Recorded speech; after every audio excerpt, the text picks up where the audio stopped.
And now, Sir Thomas Winsor, if you want to give us a little background on who you are and some of Yeah, the work that you do. thanks, and hello to everyone. I'm I'm Her Majesty's Chief Inspector of Fire and Rescue Services in England, and we inspect and report to the public on the efficiency and effectiveness of fire and rescue services in England. I'm also Her Majesty's Chief Inspector of Constabulary for England and Wales, so we also do the same job for the police forces in England and Wales, the 43 police forces in England and Wales. I'm a lawyer for the last 41 years, but my career has been interrupted by public service. The two I've just mentioned, I used to be the economic regulator for the railway industry 20 years ago.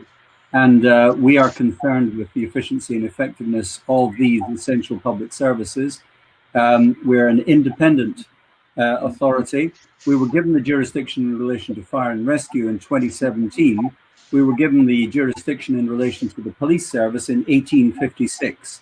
And the rationale was that because policing and fire have so many commonalities in response times, preparedness, and culture, that it made sense for the police service and the fire and rescue service to be inspected according to the same processes and broadly the same criteria. So that's what we do. We've got a staff of about 300, and we're assessing the efficiency and effectiveness of public services that are spending about 14 to 15 billion pounds a year. So we keep on telling our sponsor government department that we're very good value. What is virtual reality training, and how is that something that will play a role into the future of first responder training, considering the restraints we have today and what the world will look like moving forward? Endorse everything that's been said, of course. Our interest is, of course, ensuring that firefighters are trained in the most efficient and effective manner, and that they get the maximum benefit out of it. I first saw this, and Paul was kind enough to demonstrate it, and I was so keen to. My experience in Leicestershire when I was visiting and had that demonstration was that I asked Paul and Alex to come to London and to demonstrate it to quite a range of my headquarters staff, all of whom were enormously impressed. The benefits are, as have been said already, and the safety of the training is of enormous importance.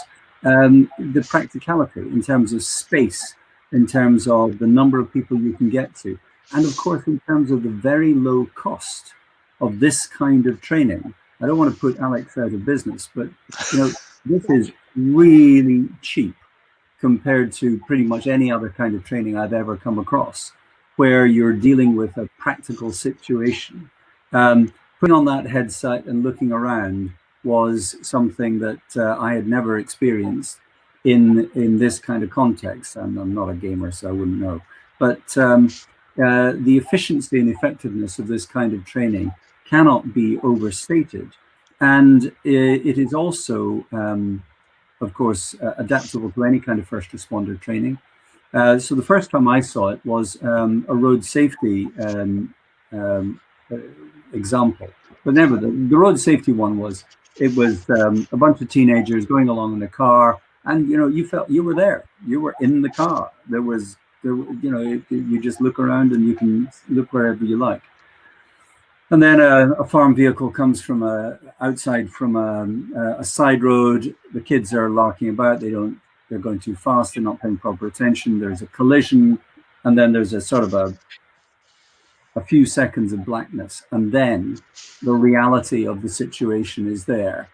One of the kids has gone straight through the windscreen and he's dead, or he's almost, he's dead. Others are very severely injured, etc., etc. And it is the most extraordinary thing. And I know that Paul and others have taken this and shown it to a lot of what in America are called high school kids, secondary school children, just to, in 5 minutes, they get an idea of something that they could never have explained to them in any better way than that. So then I saw it in the context of firefighting, and I have to say, I knew it was virtual reality, but there was no way I was going to take a step out of an open window into the open space. I just couldn't bring myself to do it. And none of my colleagues could bring themselves to do it. And, you're able to go and pick things up and turn them around and look at them and so on. The only thing you can't do is smell them, which is probably just as well, just in a firefighting situation. Yeah. So the recommendation I've made to Paul and Alex and colleagues in Leicestershire is that, and it may be Paul and Callum and Alex can tell me this, that you've got to show it to the ministers, the cabinet politicians who are going to be making decisions in relation to fire budgets and police budgets. And of course, there's also an application in terms of the health service. In other words, all first responders. It is an enormously impressive tool. Its adaptability and practicality are almost limitless. And if you show them to the principal decision makers in politics, because they're the people who give you the money, whether it's on a local basis, the local mayors, or whether it's on a national basis, and of course our system of government is very different from yours, that is the way to get your hands in their pockets. But we also have very strict accountability for other specific aspects that have to be done in a very defined and measured way. And I'm not sure how that correlates on the British side.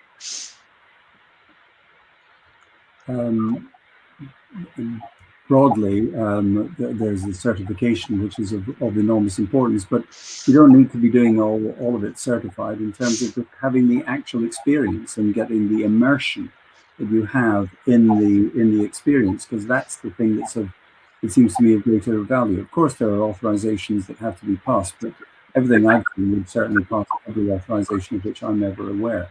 So it's a very great importance. I take your point about the mental health of the first responders, because the effect on those people, and I and Alex are probably the least qualified to speak about this, is undoubtedly very, very severe indeed. Just from my point of view, I endorse all that's been said, but the adaptability and the economy of this is enormous, and the ability to test incident commanders across a whole range of different scenarios is, of course, of enormous importance to see not only what are their decision-making processes are, but also their reaction times, and improve those reaction times. Everyone in the world knows about the Grenfell Tower fire, which London Fire Brigade were just not ready for, and indeed questionable whether anybody could have been ready for it. So the VR enables fire departments not only to train people for what they're likely to see, but also to train people for what they are not likely to encounter. If God forbid that there be any fire like Grenfell anywhere in the world again, but there will be, and the firefighters who are facing those conflagrations are better prepared they can possibly be, even though the probability of this thing happening is remote. The more lives that will be saved. So I can't say often enough just how strongly we at the Inspectorate are behind the VR technology and its widespread dissemination into everything, not just fire, but all the first responders, the military, and anything else.